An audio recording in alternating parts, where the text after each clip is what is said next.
अगर हड्डियों की कट-कट, जोड़ों के दर्द से आप हैं परेशान, तो मैंने बनाई है ये रेसिपी आपके लिए एकदम ही आसान। कोई तामझाम नहीं, कोई झंझट नहीं और न्यूट्रिशंस भर-भर के मिलेंगे। कैल्शियम भरपूर मिलेगा और ढेर सारे फ़ायदे मिलेंगे। अक्सर मुझसे कहा जाता है कि बिना ड्राई फ्रूट के भी कोई हेल्दी रेसिपी बताओ, तो ये रेसिपी उसी टाइप की है। बस 40 दिन आप इसको अपनी डाइट में लेकर देखिए, फ़ायदे आपको खुद ब खुद पता चल जाएँगे। तो चलिए बिना देर किए जल्दी से हम ये हमारी रेसिपी शुरू करते हैं। तो ईट यम्मी की ये स्पेशल रेसिपी को बनाने के लिए आपको सबसे पहले आधा कप देसी घी लेना है और इसको गैस पर कढ़ाई रखकर उसमें 2 चम्मच डालना है। अभी सारा घी नहीं डालना है। यहाँ पर हम क्या करेंगे कि बस इसमें थोड़े से बादाम काजू को फ्राई करेंगे। ये आपको डालना हो तो डाल सकते हैं, नहीं तो स्किप कर सकते हैं। मैंने सिर्फ आपको थोड़ा-सा अच्छा दिखाने के लिए यहाँ पर इस तरह से काजू और बादाम को फ्राई करके लिया है। मेरी ये जो रेसिपी आज बनने वाली है, ये बुज़ुर्गों के लिए बहुत ही अच्छी रहेगी, साथ ही जो न्यू मदर्स होती हैं, उनके लिए भी ये बेस्ट रेसिपी है।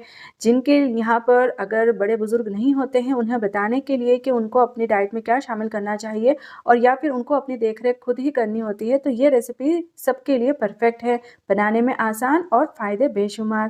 तो यहाँ पर मैंने क्या किया कि इसमें कुछ थोड़े से किशमिश के दाने भी घी में फ्राई कर लिए हैं। किशमिश को फ्राई करते टाइम ध्यान में रखना होता है कि ये काफ़ी जल्दी से जल जाते हैं।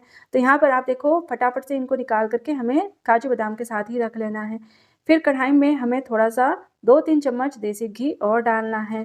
टोटल में हमें यहाँ पर अभी कढ़ाई में 1/4 कप देसी घी लेना है और फिर इसमें डालना है हमें ये गोंद, जो कि अकाशिया या बबूल की गोंद होती है। आप देखो इस तरह के क्रिस्टल जैसे दाने होते हैं, सर्दियों वाली गोंद कहलाती हैं ये।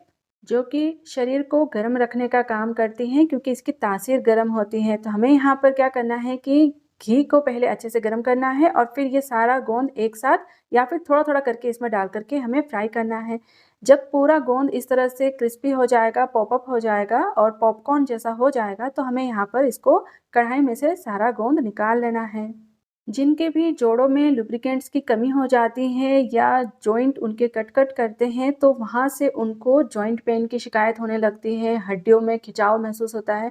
तो ये गोंद को अगर अपनी डाइट में शामिल किया जाए, तो ये काफ़ी हद तक नेचुरल तरीके से ही हील हो सकता है। तो यहाँ पर आप देखो, यहाँ पर हमने इसको अच्छे से फ्राई कर लिया है और ये काफ़ी अच्छे से क्रिस्पी हो चुके हैं। तो अभी इस तरह से कटोरी आपको लेना है और इससे ये फ्राई किए हुए गोंद को हमें क्रश कर लेना है। अब गोंद खुद में ही बहुत ज़्यादा हेल्दी होती है, लेकिन इसको सही तरीके से डाइट में शामिल करना होता है, तब जाकर इसके फ़ायदे मिलते हैं। तो आप देखो मैं आपको एकदम परफेक्ट तरीका बताने वाली हूँ। मैंने यहाँ पर इस तरह से सारा गोंद क्रश कर लिया है। अभी चलिए आगे देखते हैं कि हमें इस रेसिपी को कैसे तैयार करना है। तो मैंने यहाँ पर 2 कप पानी को गर्म होने के लिए रख दिया है, आपको भी ऐसा ही करना है। और ये बात आप अच्छे से जान लीजिए कि कभी भी इस तरह की हेल्दी रेसिपी जब आप बनाते हैं, तो उसमें जहाँ भी आपको सूखा नारियल इस्तेमाल करना हो, तो डेसिकेटेड कोकोनट इस्तेमाल करने की जगह पर आप इस तरह से खोपरा लीजिए, जिसको सूखा नारियल, गोला, गरी ये सब कहा जाता है और इसको घर पर ही आप कद्दूकस करके इस्तेमाल करिए। क्योंकि इसमें जब आप हाथ लगाकर देखेंगे, तो नेचुरल ऑयल मिलेगा और यही आपकी सेहत के लिए बहुत ज़्यादा अच्छा रहेगा। अब ये सब कर लेने के बाद आपके पास 1/4 कप जितना घी बचेगा, तो वो सारा घी अब हमें कढ़ाई में डाल देना है और इसको फिर से हमें अच्छे से गरम करना है धीमी-धीमी आँच पर। और अब हमें लेना है यहाँ पर बारीक वाली सूजी। तो आप देखो चिरोटी सूजी इसको कहा जाता है, इस तरह से ये होती है। मोटी सूजी भी लेंगे तो कोई दिक्कत नहीं रहेगी, वो भी आप इस्तेमाल कर सकते हैं, लेकिन बारीक सूजी लेंगे तो बहुत ही रसीला और एकदम सॉफ्ट-सॉफ्ट टाइप का शीरा बनेगा। तो यहाँ पर हमें घी में इस तरह से सारी सूजी डाल देना है, आधा कप टोटल मैंने लिया है। मेज़रमेंट मैं आपको परफेक्ट बता रही हूँ, आप इसी तरीके से इसको अगर ज़्यादा क्वांटिटी में बनाना चाहते हैं, तो जितना जो सामान लेना है वो आपको डबल कर देना है। अभी यहाँ पर हमको इसको घी में अच्छे से मिक्स करना है और धीमी आँच पर ही इसको भूनना है।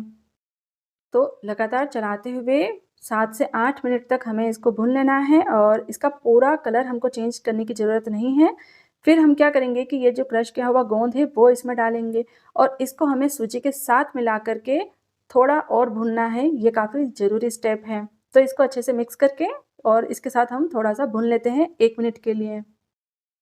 फिर बस जो पानी है वो हमें इसमें डाल देना है। तो गर्म पानी इसमें इस तरह से डाल देंगे और यहाँ पर आप अगर इस रेसिपी को बना कर के स्टोर करना चाहते हैं तो वो भी हो जाएगा, क्योंकि आपको बार-बार इसको बनाने की ज़रूरत नहीं पड़ेगी। बस एक बार बना कर के फ्रिज में रख लीजिए और जब भी खाना हो तो थोड़ा-थोड़ा गरम करके खाइए। यहाँ पर आप देखो पानी डालने के बाद सूजी इसमें फूलने लगेगी और जो गोंद है वो इसमें मेल्ट होने लगेगा। तो आप देखो ये कुछ इस तरह से हो जाएगा। अभी यहाँ पर इसको मीठा करने की ज़रूरत है, तो उसके लिए आप इसमें डालिए देसी खांड। तो यहाँ पर मैंने ये 1/4 कप डाला है। आप चाहें तो अपने स्वाद के अनुसार भी डाल सकते हैं या फिर आप इसमें गुड़ का भी इस्तेमाल कर सकते हैं। तो बस इसको डाल करके अच्छे से मिक्स करेंगे और पकने देंगे। तो इसका जो शीरा रहेगा वो कुछ इस तरह से बनेगा। ये सूजी का हलवा नहीं बन रहा है, शीरा बन रहा है। तो यहाँ पर हमें क्या करना है कि अब जो सूखा नारियल हमने कद्दूकस करके रखा है वो इसमें डाल देना है आधा कप और इसको अच्छे से इसमें मिक्स करना है। एक्स्ट्रा जितना भी मॉइस्चर रहेगा वो ये जो खोपरा है वो अब्ज़ॉर्ब कर लेगा और ये अब इस तरह से थोड़ा गाढ़ा होने लगेगा।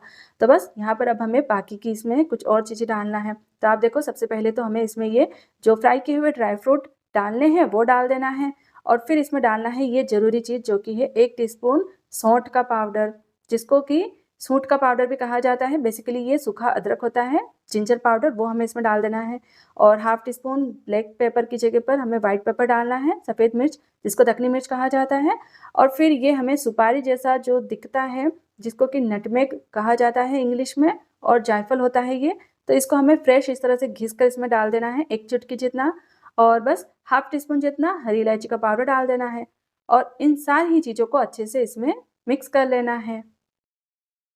तो ये देखिए जी आप, बनाने में एकदम ही सिंपल लेकिन बहुत ज़्यादा हेल्दी ये गोंद का शीरा बन कर के हमारा तैयार है।